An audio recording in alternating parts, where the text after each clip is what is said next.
Pasdiktja së hënës ka shënuar startin e përgatitjeve të ekipit Vllaznia U19 për sezonin e ri futbollistik. E veçanta e kësaj seance ka qenë rikthimi në stafin e Akademisë së Futbollit Vllaznia pas një shkëputje 8 vjeçare të trajnerit Haris Lika, i cili thotë se objektivi është renditja në peshqen e parë dhe më pas edhe më lart.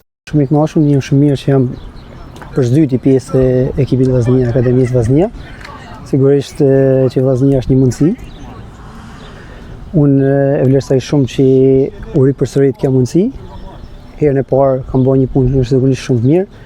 Kthehem tash thuajse 8 vite e gjys për drejtu ekipin e U19 Vllaznisë. Është një përgjegjësi shumë e madhe.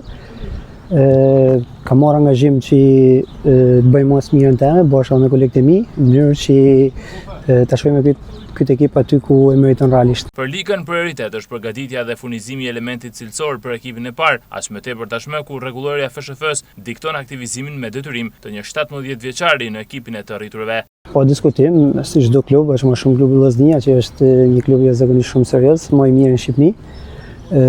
Objektivi është, them drejtën, të kapim peshqin e parë, po realisht besoj që dhe shpresoj shumë që me punë dhe me përkushtim, jo veç temin, por edhe gjithë të djemve që kam mbrapa, të arrijmë edhe shumë më së saq. Ekipi i parë mas ekipit të rriturve është ekipi U19, edhe objektivi kryesor, në fakt them drejtën, i çdo ekipi U19 është furnizimi me lojtarë të ekipit parë.